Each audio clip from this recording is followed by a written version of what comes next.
And welcome to another tantalising taste of Landmark Beta with me, Binage. They've done an early patch this week, hence this slightly unusually early episode. But hey, you know, I've missed out once before, so I don't see that it hurts to do one early. There are not as many notes as there were before. But for all that, it's a pretty interesting patch.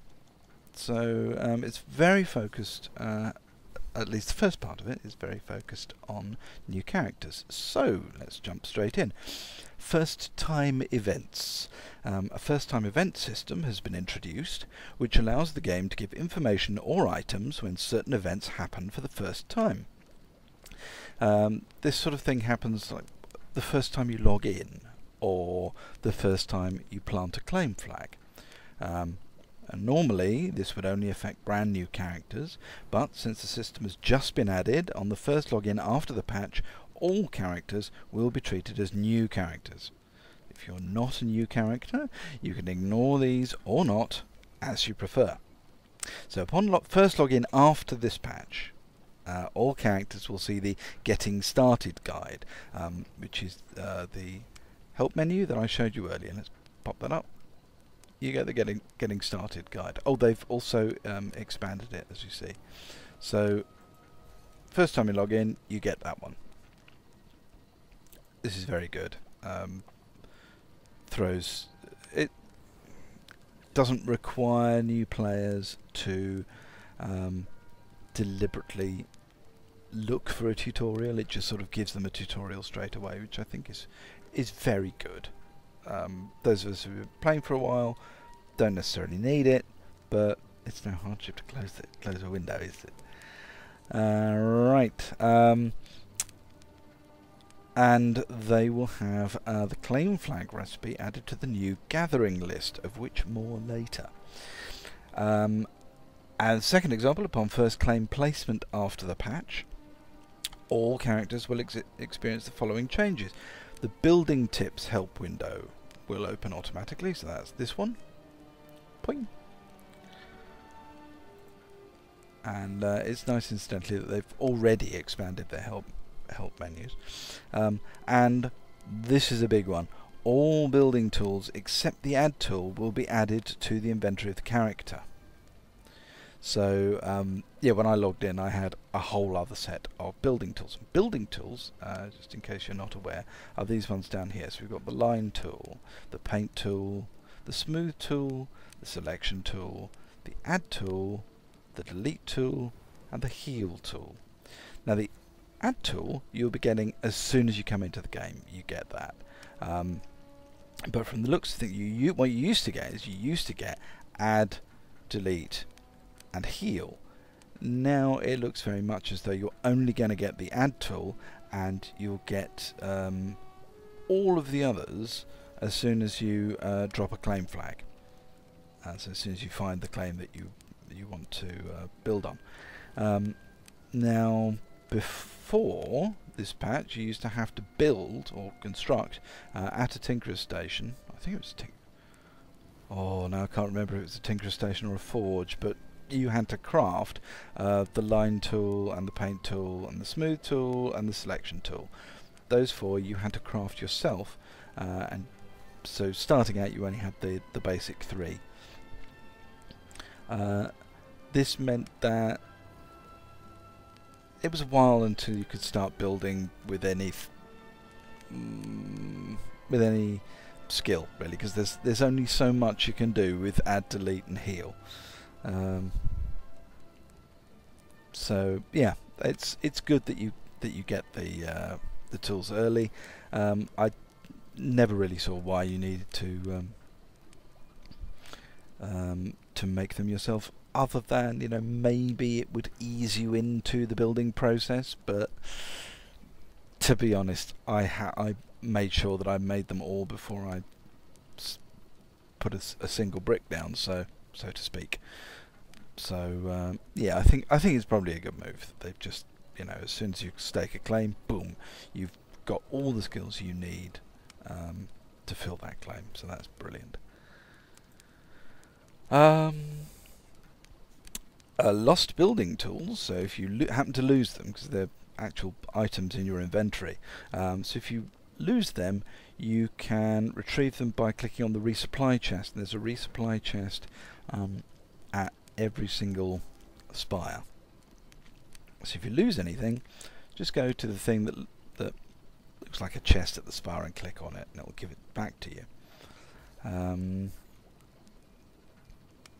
If you happen to, ditto with the add tool, you get the add tool right at the beginning. If you lose it, you can get that at the resupply chest as well. Okay. Next bit of news. This is a very UI heavy patch, which I'm quite pleased about. Right, next one is if you press the hotkey L, you get a thing called a recipe journal. And what this does is it shows you all the recipes available at the different crafting stations. And this is amazing. It means that you can check, people tend to know what you want to make. So if I wanted to make, for example, a mithril pick, this bottom line shows me what I need, and the top line shows me what I have.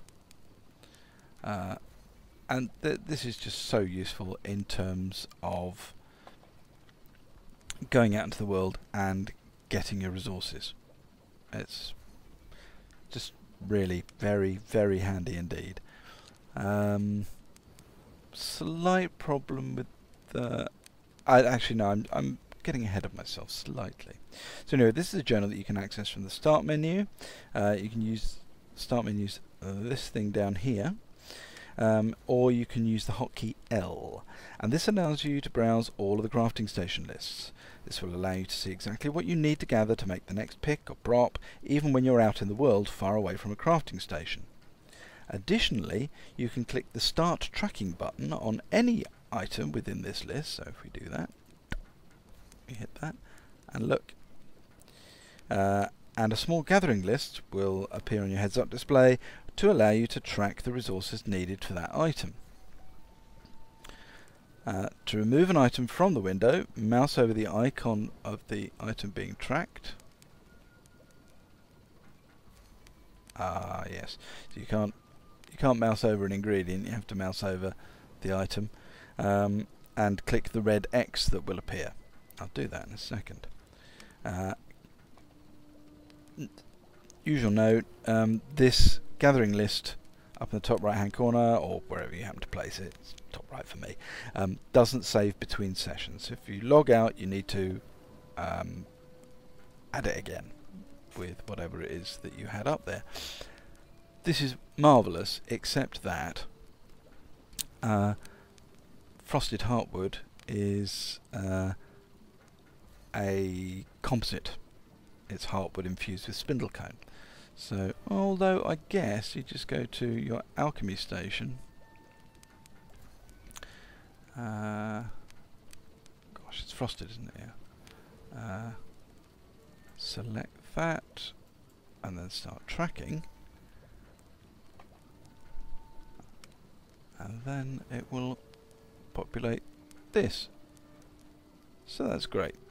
It shows you how many I can get, and there's how many I need. So obviously at the moment I could create a mithril pick quite easily. Let's get rid of these for now. If you don't have anything, if you're not tracking anything, the UI disappears, which is kind of helpful. So this is just all kinds of useful. It's a massive, massive boon. Superb, superb addition to the game. Something that's been improved is the element tray, which is this dashing looking thing over here. Now the functionality has been improved so that instead of auto hiding, it now stays open unless closed by the user. So if I click on that, used to be if I were to move my mouse away, this thing would auto close. It would go back to there. Now it remains open. This is amazing. Also, if you look, I'm moving my mouse pointer all over the place. Now, in the past, that would have resulted in chaos in here. Just mousing over something would change it. Now, you have to deliberately click on the thing to change it. So, that's... I can't tell you how wonderful that is. It is, but it is wonderful. It's a real quality of life boost. Makes the tool much nicer to use. I'm all kinds of happy about that. It's the little things. And then to close it, you just click on the red X there. Superb. Oh, one other thing. Shaped blocks have been removed. So it used to be that you would... Time was, back in the day, you had your material slot there, and then you had shaped blocks there, and then you had templates at the bottom. Well, templates are now down here, as we know.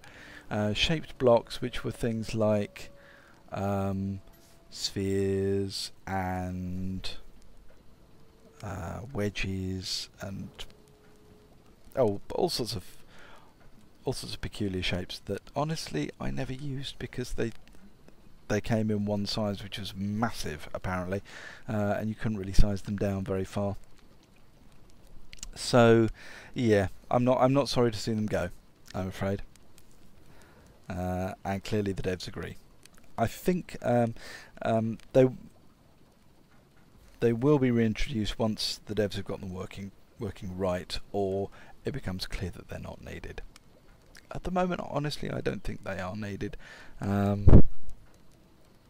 because most of the shapes there can be created sort of fairly easily by us, by other means. Right, the help menu, moving on. The help menu used to be that you would hit F12 to call up help, and now it's F1. So if I call it up, it's kind of, yeah, I suppose it is help, really, but it's not. It just sort of tells you what different elements are, and it's by no means finished, not even close to being finished. So if all you do is you mouse over the little question mark there, and it tells you very roughly what the thing that the question mark is attached to does. So that's kind of handy, but to be honest, I never use it. But it's good that it's been moved to F1, which is sort of the traditional position of help, away from F12, which I'm kind of used to being hide interface. In fact, the first time I tried to hide my interface, which isn't F12, incidentally, it's Control F12, I think, I got a shock with seeing those speech bubbles all over the place.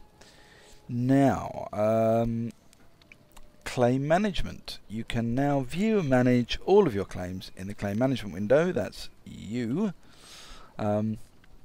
regardless of which island you're on. So before, I had to actually be on the same island as my claim in order to manage any of it. Now I can bugger off to any other island I want and still manage permissions and all the rest of it remotely. It's not it's not a massive change, but it's a good one, I think. Frankly, you know, being able to look after your claim wherever you happen to be is a good thing. I don't see it as being I mean, it's not groundbreaking, but it's, why the hell not? So right, props. Wow, we've had some pretty nice props. As you can see, my old comfy chair has been retired because now I've got a sofa and a proper comfy chair. They're really nice. At the moment they only come in these colours. I'm sure that will change. But yeah, for the time being, they're really nice. Love them. Love them to bits. Also, if I flip around, you'll see the fireplace has undergone a bit of a makeover. We now have this little thing, which is a fire screen. There have been a lot of fire screens made by the community, but obviously we can't get lines that are this fine, this finely detailed. So it's really nice that they gave it to us. They sort of saw that people are bumbling around doing their own stuff and gave us that. They did. It's a great fire screen, don't get me wrong, and I'm really happy to have it. But because it's angled like this, it does make it kind of difficult in some ways to repurpose for anything else. So while it seems dreadful to complain about something they've given us, if only they'd given us it in sections, then we could have made our own fire guards. Say, you know, if they'd just given us one of these side sections, and it excuse me, and we could easily have reproduced, well, maybe not exactly, but pretty damn close to what we've got here, with greater or lesser success. But we could also have used it for so many other applications, and it's one of the things that I really wish they'd sort of really think about when they're producing their props. Is this the smallest component prop that we can make? For example, I mean the bookshelves. Bookshelves are beautiful, but they're a very, very particular style, and it would have been lovely if they'd also released books so that we could populate our own bookshelves with books. That would have been brilliant. But again, I'm griping about something that they've given us, so perhaps I shouldn't. Along with the fire screen, they've given us fire tools, which is fantastic. There's a little brush and a shovel and tongs and a poker, which is brilliant. I remember those from my youth, back in the days when we had coal fires. I do not miss those days. A coal fire is very cheery, but it's not actually particularly warm. Now, a small round regal table is this little fella here. I can see this being used for all manner of different things, none of which are being a table. I would be, well, I imagine already there are people embedding the things into walls, making them wheels, making them cogs, you name it. I reckon it's going to happen. Brilliant. It's going to be subverted, almost certainly. And finally, the cushions have we've got different colours of cushions and pillows. So I haven't really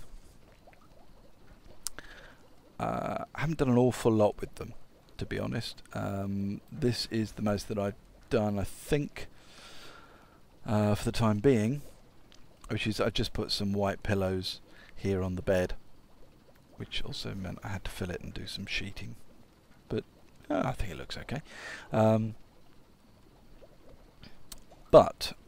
So the round, and both the round pillows and the plush pillows are now available in black, blue, gold, green, pink, purple, white, and of course the original red, which is brilliant. I'm hoping that at some point they'll introduce a dyeing system so that we can colour our own things without the need for sort of specifically coloured props. But hey, I think for the time being it's really nice to have. So I'm very happy that we now have some different colour options. The more options that we have, the better, I think. Anyway, that brings us to the end of today's episode. So until next time, toodaloo.